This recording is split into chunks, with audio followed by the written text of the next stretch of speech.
Isang mapagpalang araw po mga kaparehas. Biglaan po tayong nabisita dito po sa Barangay Concepcion, City of Baliwag, Bulacan, na kung saan po ay ating binisita ang tunay na gumagawa at gagawa pa ng maraming kabutihan. Ang tinaguriang kabataan na talagang umaaksyon oras mismo na si SK Chairman at siya rin po ang SK President dito po sa City of Baliwag, Bulacan. Aking pong arangalang pinakikilala po sa inyo si SK Chairman Konsehal Jerome de la Paz Gonzales. Good afternoon po, Konsehal. Kumusta na po ba kayo? Magandang araw po sa Parehas News at sa lahat po ng ating mga tagapakinig dito po sa ating programa. At mabuti naman po ang kalagayan po ng inyong lingkod. Konsehal, gwapong-gwapo po kayo ngayon Parang hindi po kayo na-stress. Thank you po. Konsehal, para lang po sa ating mga manonood, pwede po ba natin ikwento kung ano na po yung mga ating naging accomplishment at ang mga naisulong po nating mga batas na ngayon po ay tinatamasa na po ng ating mga kabataan, partikular po dito po sa Barangay Concepcion. Okay po. So bilang isang mambabatas, dahil ako po ay kinatawan po ng mga kabataan sa ating sangguniang panlungsod bilang konsehal ng bayan, ay nagsulong po tayo ng iba't ibang ordinansa para po sa kapakanan ng ating mga kabataan. Unang-una po dyan is yung cash incentives for academic achievers. Sa lahat po ng mga achievers sa lungsod ng Baliwag, hindi lamang sa akademiko, kundi sa pampalakasan, sini at iba pa, lahat po na nag-uuwi ng karangalan sa ating lungsod ng Baliwag ay ginagantipalaan po natin ng pagkilala at nararapat na insentibo mula sa pamahalaan panlungsod dahil nais po natin na bigyan ng suporta at matugunan ng pangangailangan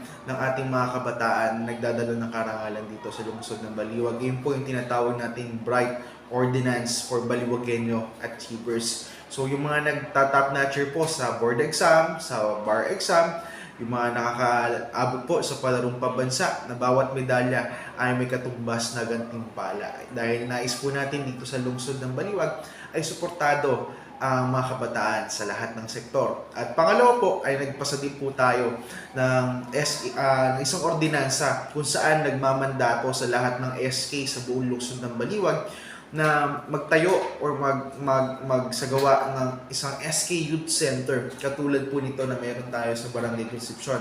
Layunin po ng SK Youth Center na ito na magkaroon ng espasyo ang mga kabataan sa lungsod ng Baliwag sa bawat barangay kung saan maaari silang mag-aral, maaari nilang gamitin bilang study lounge, maaari nilang gamitin sa kanilang pananaliksik sa pamamagitan ng libreng paggamit ng computer, maaari din sila mag-print sa bawat SK Youth Center nito. At sa kasalukuyan po, sa pagkakapasa natin ng ordinansa, ay halos kalahati na po na lahat ng barangay sa lungsod ng Baliwag ang mayroon na pong SK Youth Center at sa kasalukuyan ay ongoing na din po yung construction ng iba pa. Wow, napakaganda po pala ng ating mga naging naisulong pong batas na ngayon ay tinatamasa na po pala.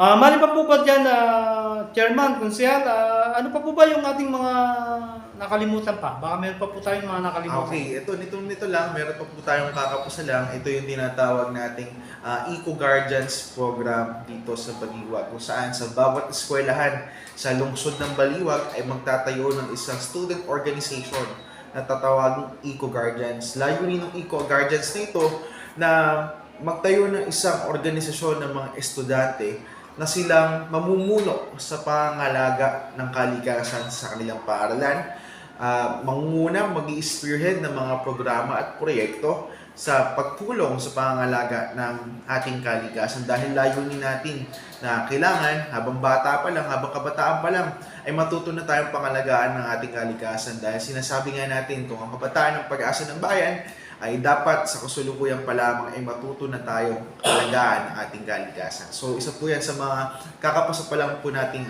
programa, Eco Guardians Program. Ito po ay nagmula, inspirasyon ko po dito, ating pinapasalamatan ang St. Mary's College of Baliwag, ang kanilang Eco Ambassadors dahil nung ako po estudyante pa lamang, Doon po natin nakita yung ideya ng kahalagahan ng pagkakaroon ng mga estudyanteng aktibo sa pangangalaga ng kalikasan at pagsasagawa ng mga programa proyekto. Kaya naman nais po natin iyon ipatupad sa ating buong lungsod.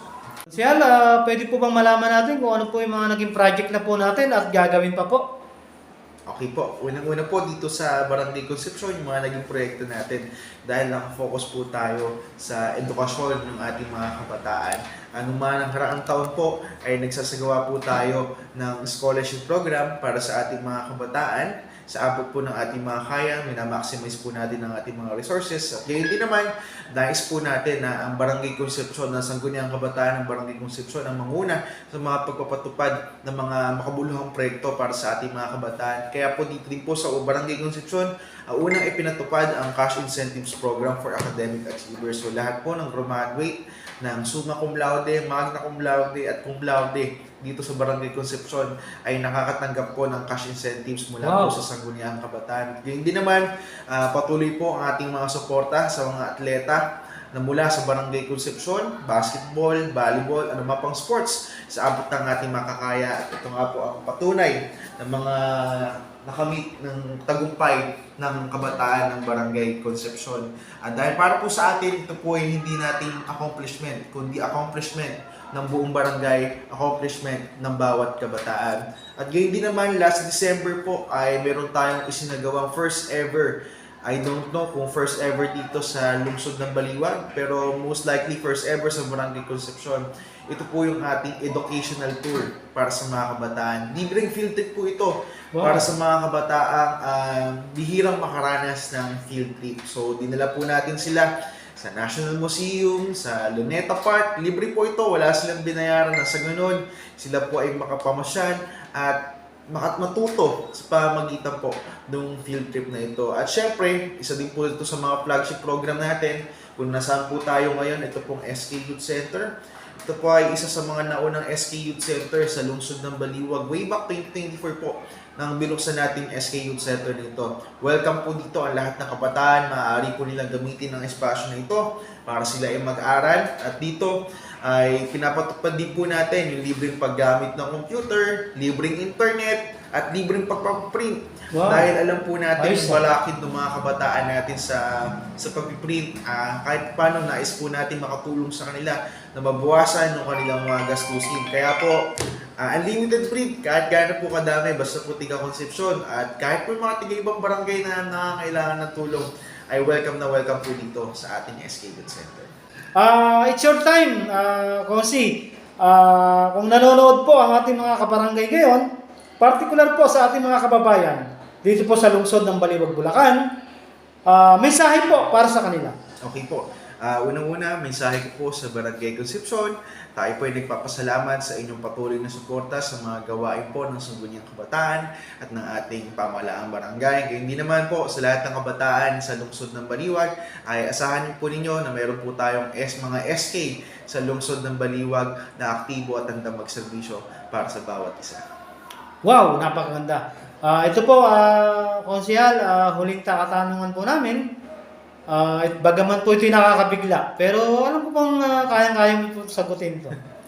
Ito po bang darating na 2026? Bagaman hindi pa sigurado or sigurado man itong barangay election, ano po ba ang nasa plano po ninyo? Kayo po ba ay hindi po lalako sa bilang po ng barangay? O kayo po ay mananatili na lamang po SK President po dito po sa ating lungsod?